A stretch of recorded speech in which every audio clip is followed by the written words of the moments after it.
Islam significa obediencia a Dios. El sentido común nos dice que esta obediencia no se puede practicar plenamente a menos que el hombre conozca ciertos hechos básicos de la vida y tenga una fe firme en ellos. ¿Cuáles son esos hechos? ¿Cuáles son los elementos esenciales que un hombre debe conocer para modelar su vida de acuerdo con el sistema divino? Esto es lo que proponemos discutir en el presente capítulo. En primer lugar, uno debe tener una creencia inquebrantable en la existencia de Dios, ya que a menos que un hombre crea firmemente en la existencia de Dios, ¿cómo puede ser obediente a Él? También se deben conocer los atributos de Dios. Es el conocimiento de los atributos de Dios lo que permite al hombre cultivar dentro de sí mismo las cualidades humanas más nobles y moldear su vida en virtud y piedad. Si un hombre no sabe que hay un solo Dios que es el Creador, gobernante y sustentador del universo y que no hay nadie más para compartir con él ni un ápice del poder y la autoridad divinos, puede caer presa de dioses falsos. Incluso puede rendir homenaje a ellos para solicitar su favor. Pero si conoce los atributos divinos de la unidad de Dios, no existe la menor posibilidad de que caiga en esta ilusión. Si un hombre sabe que Dios ve, oye y sabe todo lo que hacemos en público o en privado, incluso nuestros pensamientos, ¿cómo puede permitirse ser desafiante y desobediente a Dios? Sentirá que está siendo observado eternamente, por lo tanto, se comportará de la manera más apropiada. Pero aquel que no está al tanto de estos atributos puede ser llevado por su ignorancia a desobedecer a Dios. Las cualidades y atributos que un hombre debe poseer si quiere seguir el camino del Islam solo se pueden desarrollar teniendo un conocimiento completo de los atributos de Dios. Es el conocimiento de los atributos y características de Dios lo que purifica la mente y el alma de un hombre, sus creencias, morales y acciones. Un conocimiento superficial o académico de estos atributos no es suficiente para la tarea que tiene por delante. Un hombre debe tener una fuerte convicción arraigada en lo más profundo de su mente para poder mantenerse libre de dudas insidiosas y perversiones. Además, el hombre debe conocer en detalle el modo de vida que debe seguir para buscar el placer de Dios. A menos que un hombre conozca los gustos y disgustos de Dios, ¿cómo puede elegir y adoptar el camino divino y rechazar los demás? Si un hombre no tiene conocimiento de la ley divina, ¿cómo puede seguirla?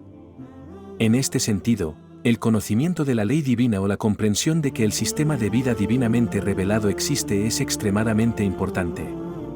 Pero nuevamente, el mero conocimiento no será suficiente. El hombre debe tener plena confianza, debe estar totalmente convencido de que es la ley divina y que su salvación radica únicamente en seguir esta ley. Porque el conocimiento sin esta firme creencia no logrará estimular al hombre hacia el camino correcto y puede perderse en el callejón sin salida de la desobediencia. Finalmente, el hombre debe conocer las consecuencias de la creencia y la obediencia en contraste con las de la incredulidad y la desobediencia. Debe saber qué bendiciones le serán derramadas si elige el camino de Dios y lleva una vida de pureza, virtud y obediencia.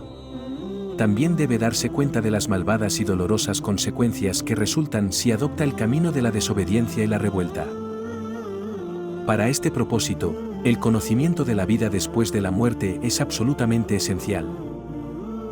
El hombre debe tener una creencia inquebrantable de que la muerte no significa el fin de la vida. Debe saber sin lugar a dudas que habrá resurrección y que será llevado al Tribunal Supremo de Justicia, presidido por Dios Todopoderoso mismo. Debe saber que en ese día del juicio prevalecerá la justicia completa, y que las buenas acciones serán recompensadas y las malas acciones castigadas. Cada persona recibirá lo que le corresponde y no hay escapatoria. Esto está destinado a ocurrir.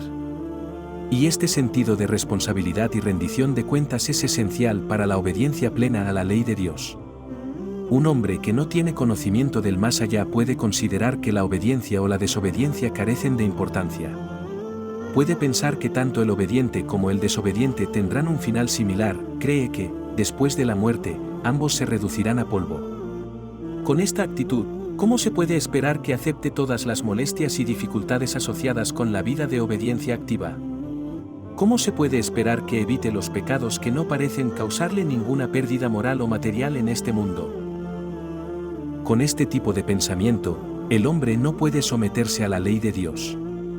Tampoco puede un hombre que carece de una firme creencia en la vida después de la muerte, en el tribunal divino del juicio, mantenerse fuerte y firme en las aguas turbulentas de la vida con su pecado, crimen y maldad. La duda y la vacilación le roban al hombre su voluntad para actuar. Solo puedes mantenerte firme en tu comportamiento si estás seguro de los beneficios que obtendrás al seguirlo y de las pérdidas y agravios que te envolverán si lo abandonas. Por lo tanto, para orientar la vida hacia la obediencia a Dios, se requiere un profundo conocimiento de las consecuencias de la creencia y la incredulidad y de la vida después de la muerte. Estos hechos son esenciales y comprenderlos es vital si se desea vivir la vida de obediencia, el Islam.